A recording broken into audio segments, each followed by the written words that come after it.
¿Qué tal, queridos oyentes? Les habla el Ente Terror, y hoy nos sumergiremos en dos rincones oscuros del horror que escapan de lo convencional: el folk horror y el body horror.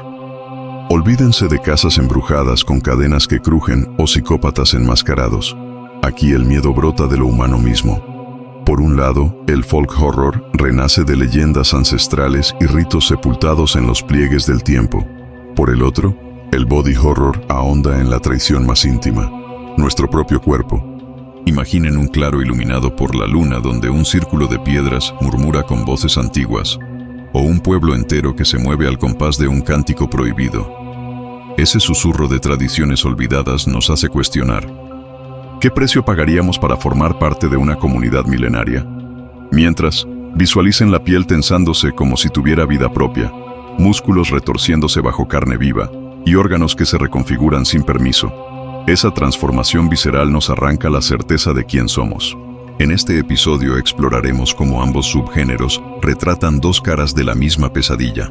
1. El terror arraigado en lo colectivo. Historias donde la naturaleza, los mitos y las costumbres se alían para revelar la sombra que subyace en cada sociedad.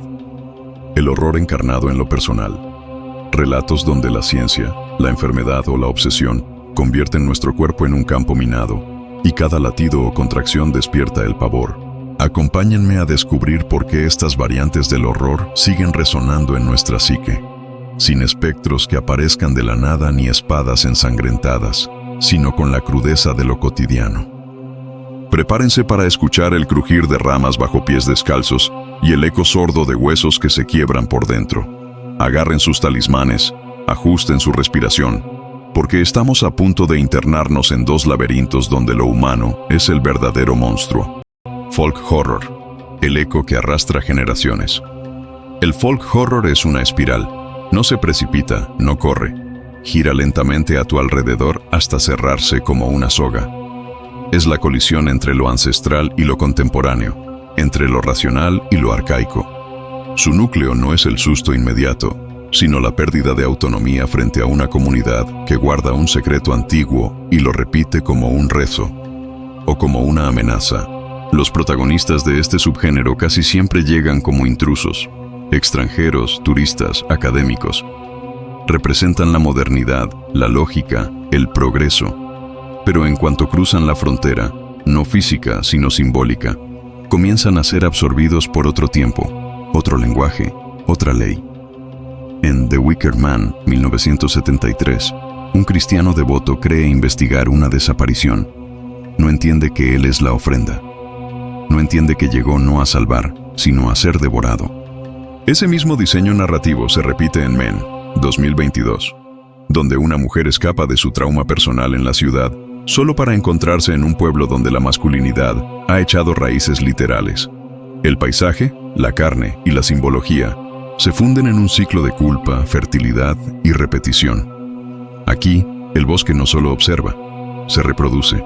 En Apostle, 2018, un hombre intenta rescatar a su hermana de una secta aislada en una isla, y lo que encuentra es una comunidad que mantiene su fertilidad a través del encierro, el sacrificio y el control absoluto de los cuerpos. Lo más perturbador no es la sangre, es la convicción tranquila de quienes la derraman. El folk horror no solo se enmarca en la religión o el paganismo, también puede adoptar la forma de instituciones modernas disfrazadas de civilidad. En The Other Lamb, 2019, un culto liderado por un hombre autoproclamado como el pastor vive recluido en la naturaleza. Las mujeres lo veneran, pero lentamente una de ellas empieza a cuestionar el orden sagrado y a ver la sangre detrás de cada oración. El paisaje, en todas estas historias, no es pasivo. Es un personaje en sí mismo. Árboles que callan verdades, montañas que sepultan pactos, rocas que recuerdan cada rito que alguna vez se llevó a cabo. En Häxan, 1922, un clásico mudo que mezcla documental y ficción, ya se vislumbraba la idea de que la brujería no era solo una práctica, sino una herencia colectiva que se arrastraba desde las raíces de Europa. Un mito que fermenta.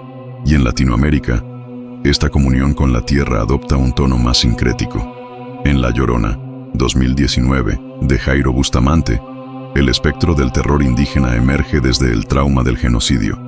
Aquí, el horror no solo es espectral, es histórico.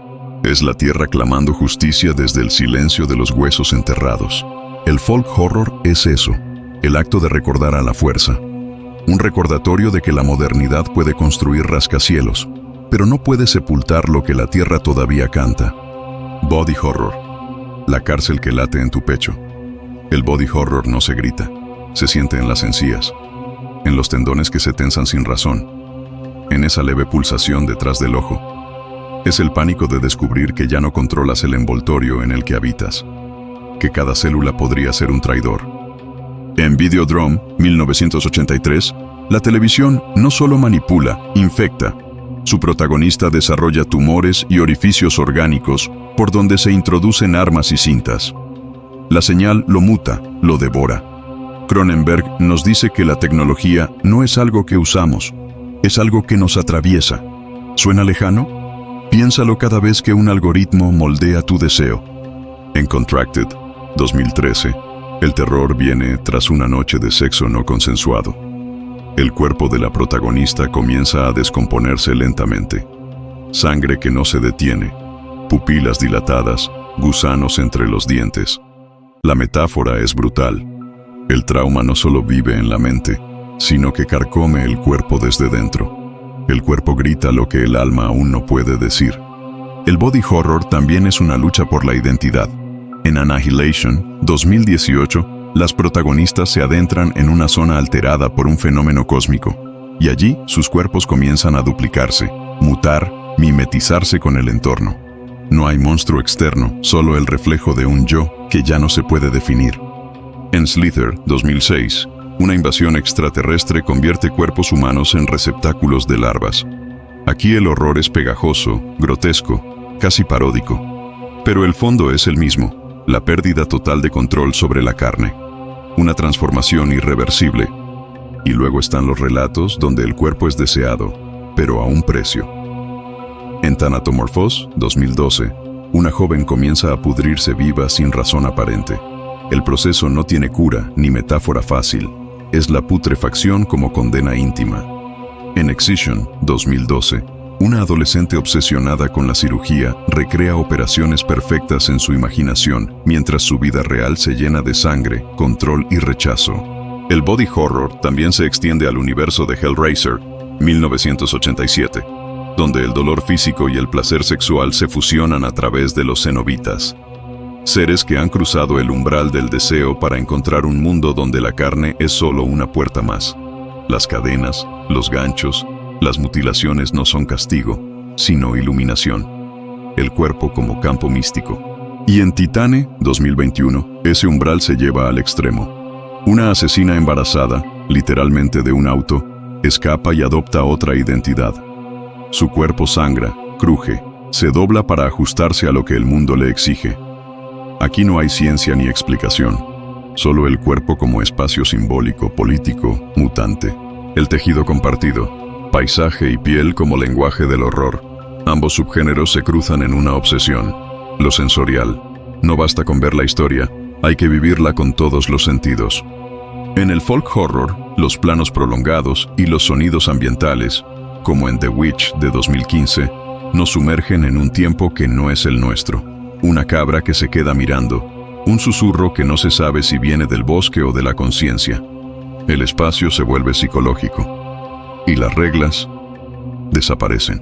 En el body horror, la edición nos deja atrapados en el instante de la deformación, como en Ichi the Killer, 2001, donde la violencia física es tan explícita que se vuelve caricatura, y por eso mismo insoportable. O en The Thing, 1982, donde el cuerpo se disuelve, se abre, se reconfigura, hasta que ya no sabemos qué es humano y qué no. Y si buscamos un cruce perfecto de ambos mundos, The Juniper Tree, 1990, con Björk, ofrece folk horror en blanco y negro, donde la tradición se mezcla con el duelo, y la magia se siente como parte inevitable del paisaje, mientras que en el mundo del manga, Uzumaki de Junji Ito nos lleva por una ciudad obsesionada con espirales. No hay monstruo visible, solo una forma geométrica que invade cuerpos, pensamientos, estructuras. El horror de la repetición. incrustado en la piel. Datos curiosos para insomnes. The Sacrifice, 1986, de Tarkovsky. Aunque no suele clasificarse como horror, comparte la estructura del folk horror: aislamiento, rituales, temor cósmico y el sacrificio personal como única salvación. Brand New Cherry Flavor, 2021, serie de Netflix, mezcla body horror y brujería con una visión cínica de Hollywood. Gatos que nacen del cuerpo, pactos místicos y vómitos con dientes, un carnaval de lo grotesco. Taxidermia, 2006, una película húngara. Despliega 3 generaciones de deformidad corporal y obsesión con la carne.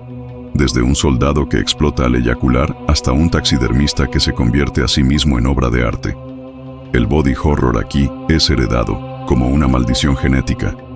Algunas culturas amazónicas realizan rituales de transformación física con dolor como iniciación espiritual.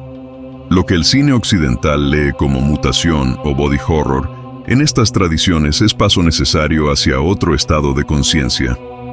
Un espejo inquietante. ¿Quieres que estos horrores acaben? Entonces no mires a tu ventana cuando la rama golpee el cristal, y no te rasques ese lunar que parece crecer por las noches. Así que aquí estamos, queridos oyentes, al final del pantano, pero con la cabeza llena de imágenes que no se irán fácilmente. El folk horror y el body horror no son solo subgéneros, son advertencias disfrazadas de relato. Son el eco de una humanidad que, por más tecnología que acumule, sigue arrastrando sus raíces y sus cuerpos como cargas inevitables. El folk horror nos confronta con una idea incómoda, que hay lugares donde el tiempo no avanza, donde las reglas son más antiguas que cualquier constitución, que hay creencias que no desaparecen, solo se entierran, y tarde o temprano brotan. Quizás por eso, estas historias se sienten tan perturbadoras. No son distantes, sino locales. Nos hablan de lo cercano, de lo heredado, de lo que nunca terminamos de cuestionar. Tal vez por eso nos inquieta tanto la imagen de un festival rural o una canción popular. Porque detrás de su alegría, intuimos una deuda ancestral que alguien, quizá nosotros, tendrá que pagar. En cambio, el body horror opera como un espejo sin piedad. Nos obliga a mirar el envase que habitamos como algo maleable, vulnerable y a veces ajeno. ¿Cuántas veces hemos sentido que nuestro cuerpo no nos pertenece del todo? Un sarpullido, un órgano enfermo, una transformación que no pedimos. En estos relatos, lo que consideramos normal se disuelve y el cuerpo, ese supuesto refugio, se convierte en territorio hostil. No hay escapatoria porque no se puede huir de uno mismo. Y lo más aterrador, ambos horrores comparten una raíz común: la pérdida de agencia. En el folk horror, perdemos la libertad frente al peso de la comunidad o la tradición. En el body horror, la perdemos frente a lo interno, lo biológico, lo inevitable. En ambos casos, el miedo se activa cuando dejamos de tener control sobre nuestra identidad, sea cultural o física, cuando nos damos cuenta de que ya no decidimos por nosotros mismos. Curiosamente, estos géneros se están volviendo más relevantes en la era de lo digital. No vivimos ya un tipo de folk horror en línea, atrapados por algoritmos que nos dictan qué ver, qué creer, qué consumir. ¿No es el body horror parte de nuestra obsesión contemporánea con filtros, cirugías, prótesis y avatares? En un mundo donde la realidad es editable y el cuerpo es marca personal, estos horrores no están alejados, están aquí, actualizados, adaptados, acechando desde lo cotidiano. Y aún hay más por explorar. ¿Qué pasaría si combináramos ambos horrores? Una comunidad que exige una transformación física ritual, un culto que moldea cuerpos como símbolos de fe. Películas como The Ritual, 2017, o The Apostle, 2018, ya insinúan ese cruce perverso entre paisaje y carne, entre dogma y mutación. Tal vez el verdadero terror esté en la fusión de ambos mundos. Tal vez ya estemos viviendo en él. Datos curiosos para sus noches de insomnio. El sacrificio del ciervo sagrado, 2017, de Yorgos Lanthimos, ha sido interpretado por algunos críticos como un híbrido moderno de folk y body horror.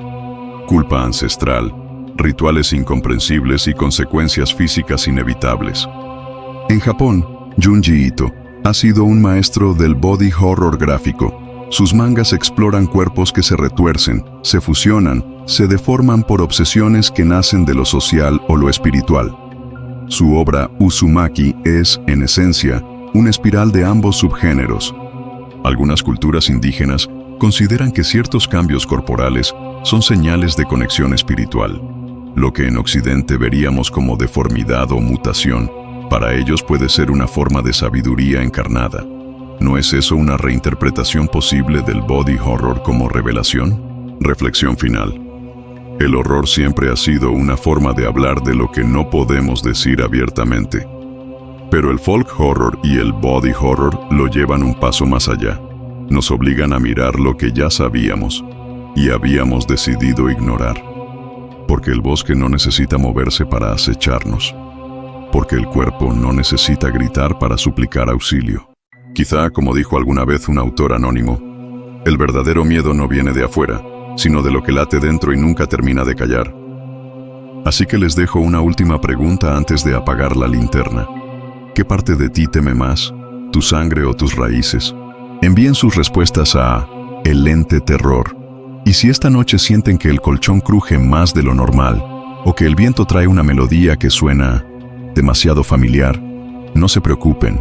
Probablemente solo sea la tradición tocando a la puerta, o el cuerpo pidiendo liberarse.